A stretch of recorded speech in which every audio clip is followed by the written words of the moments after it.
Katakan amin. Haleluya.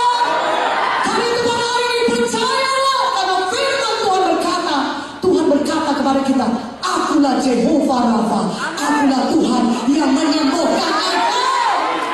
Tuhan sudah berfirman, akulah Tuhan yang menyembuhkan engkau.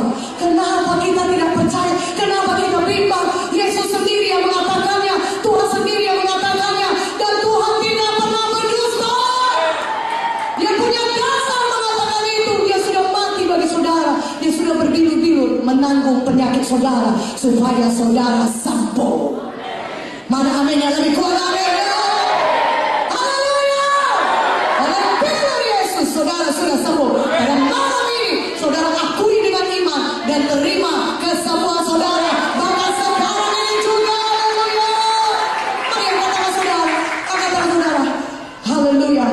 Terima kasih Tuhan Yesus. Saya percaya Tuhan, oleh darah Yesus semua dosa-dosa saya disucikan. Saya diampuni dosa-dosa saya oleh darah Yesus, dan oleh bilu Yesus penyakit saya sudah disembuhkan. Saya sudah sembuh oleh bilu Yesus. Saya terima hidup yang baru di dalam Tuhan Yesus, hidup yang diberkati di dalam nama Yesus. Mari berikan kemuliaan bagi nama Tuhan. Haleluya. Katakan haleluya. Mulai hari ini jangan lagi akui kelemahan. Jangan akui saudara berpenyakitan, lemah. Saudaraku jangan, tapi akui saudara sudah sembuh. Akui saudara sudah sehat. Akui saudara umur panjang. Akui saudara berhasil dalam Tuhan. Akui saudara diberkati Tuhan.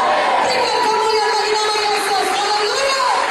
Hidup mati dikuasai lidah. Amsal 18:1 berkata, hidup mati dikuasai lidah. Siapa suka menggemakannya akan memakan buahnya. Dengan ucapan kita menentukan nasib kita, saudaraku. Ketika kita mengucapkan kekalahan, maka kekalahan akan jadi dalam hidup kita. Tapi kalau kita ucapkan kemenangan, kemenangan yang jadi dalam hidup kita. Ucapkan perkataan iman. Amin. Kalau saudara ucapkan penyakit, saudara sakit, maka saudara akan bertambah-tambah sakit. Tapi kalau saudara ucapkan, oleh bilu Yesus saya sudah sembuh, maka Tuhan akan menyembuhkan saudara. Saudara akan mengalami mujizat Tuhan. Katakan amin. Haleluya. Haleluya. Jangan sampai kita terjerat oleh perkataan mulut kita. Hati-hati dengan apa yang kita ucapkan, karena hidup mati dikuasai lidah. Siapa suka menggemakan yang akan memakan buahnya. Mari kita suka menggemakan firman Tuhan saja, sehingga hanya kehidupan saja yang kita tuai. Mana aminnya? Haleluya. Mari latih diri kita untuk hanya mengucapkan perkataan yang benar, untuk hanya mengucapkan perkataan firman Tuhan, untuk mengucapkan janji-janji Tuhan. Kadang-kadang ketika kita menggemakan firman Tuhan, mengucapkan firman Tuhan, maka kita akan menerima kehidupan, kesembuhan, keberhasilan, kemenangan, berkat Tuhan yang melimpah. Katakan amin. Lebih kuat aminnya. Saudaraku, iman harus diucapkan dan ditindakkan. Ada cerita mengenai ke-10 orang kusta di Lukas 17 ayat 11 sampai 19. 10 orang kusta. Saudaraku, mereka datang kepada Yesus. Dari jauh mereka berteriak, Guru, kasihanilah kami. Apa yang dikatakan Yesus kepada 10 orang kusta ini? Pergi, perlihatkan dirimu kepada imam-imam. Saudara, mereka penyakit kusta. Saudara tahu sendiri bagaimana penyakit kusta, saudara. Mungkin tubuh mereka penuh dengan beban itu, saudaraku. Di mana-mana.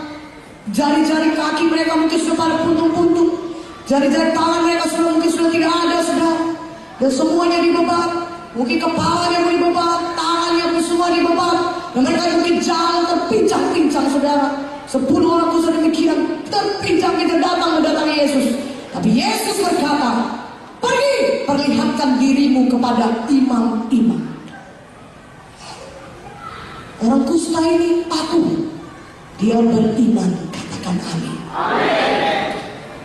Tahukah saudara, kalau orang kusta tidak boleh datang ke bait Allah, tidak boleh datang ke imam-imam kalau belum sembuh. Mereka tidak boleh datang begitu saja ke bait Allah dan kemudian berkata, imam ini saya tidak. Mereka harus tinggal jauh di perkampungan tersendiri, saudara, khusus bagi orang kusta. Tetapi ketika Yesus berkata kepada mereka, pergi perlihatkan dirimu kepada imam-imam, mereka beriman. Belum pun sembuh kusta mereka.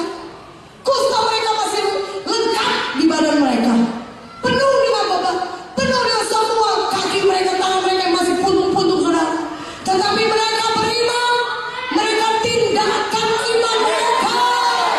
Mereka berjalan, mungkin saling pegang-memegang supaya tidak jatuh. Tapi mereka beriman, mereka percaya kalau Yesus berkata, pergi perlihatkan dirimu kepada imam-imam, itu artinya kami sudah sembuh. Itu artinya kami bisa beriman, kami sudah sembuh. Mereka beriman, tapi satu hal mereka tindakan iman mereka. Mereka jalan, dan firman Tuhan menuliskan di Lukas 17, di tengah jalan mereka menjadi sembuh.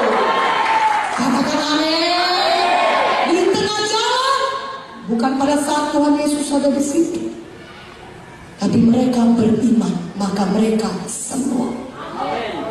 Mereka tidak berkata kepada Yesus, Tuhan Yesus gagal, kau lihat kami ini butanya kau Tuhan, ini masih puntung Tuhan, sembuhkan dulu lah. Baru suruh kami pergi ke imam-imam.